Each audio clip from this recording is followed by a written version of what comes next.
काँग्रेसचे आमदार असलम शेख यांच्या विरोधात मुंबईतल्या मालाडमधल्या मालवणी परिसरामध्ये आज भाजपने आंदोलन केलंय। असलम शेख यांनी मंत्री मंगलप्रभात लोढा यांच्यावरती अत्यंत खालच्या पातळीवरती टीका केली असा आरोपही भाजपने केलाय।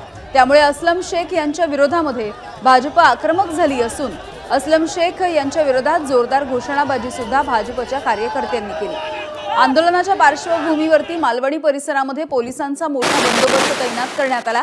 या ठिकाणी पोलीस आणि आंदोलक यांच्यामध्ये काहीसा संघर्षही झाला, बाचाबाची झाली। दरम्यान मोठ्या राड्याच्या नंतर भाजपचे आमदार प्रवीण दरेकर, आमदार संजय उपाध्याय आणि मनीषा चौधरी या आंदोलनाच्या ठिकाणी दाखल झाल्या होत्या। असलम शेख यांच्या धमकीला उत्तर देण्यासाठी आंदोलन केलं अशी प्रतिक्रिया संजय उपाध्याय यांनी दिली आहे।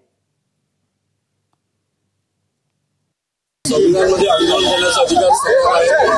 ज्यांना जिथे वाटतं त्यांनी आंदोलन करावं, पण जीव मारण्याची धमकी देणे हे गंभीर प्रकार आहे। ते सुद्धा एका पालकमंत्र्याला जर मंत्री आमदार सुरक्षित नाही तरी सुरक्षित कोण असणार, आणि म्हणून जर हिंदमाता सर्कल महाराष्ट्राला आम्ही ते उभे आहोत आणि म्हणूनच हे सगळे सकल हिंदू समाज आज मोर्चा घेऊन मालवणी पोलिसांना आलाय। या संदर्भामध्ये सकल हिंदू समाजाच्या वतीनं आमचे विश्व हिंदू परिषदेचे जे काही पदाधिकारी आहेत त्यांनी निवेदन दिलेलं आहे। त्या निवेदनामध्ये गुन्हा दाखल होऊ शकतो, त्यातले कंटेंट्स आम्ही समजावून त्या ठिकाणी DCP आणि वरिष्ठांना सांगितलेत। तथापि या प्रकरणाचा एक कार्यवाही CP लेवलला सुरू आहे लोढाजींच्या तक्रारीवर। त्याच्यामुळं CPंशी बोलून आता इथे 0 FIR करून ट्रान्सफर करायचा की स्टेटमेंट घेऊन त्यांच्यात सम्मिलित करायचं यावर पोलीस खात्यात कायदेशीर विचार विनिमय सुरू आहे। परंतु आमचा FIR साठी आग्रह आणि हट्ट कायम आहे। बघा, हा भाजप विरुद्ध काँग्रेस संघर्ष नाही आहे, जनता विरुद्ध काँग्रेस हा संघर्ष आहे।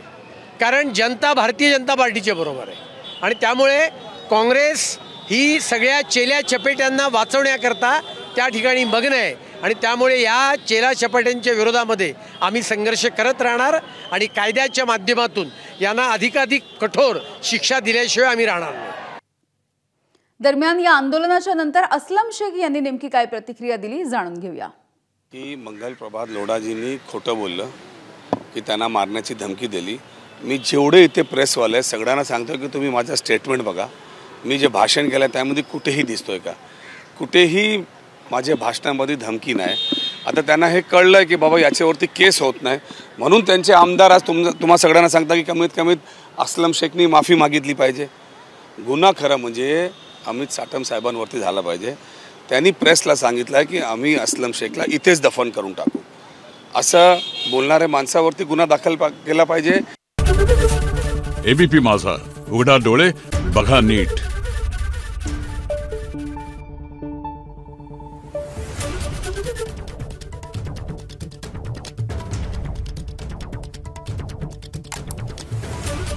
you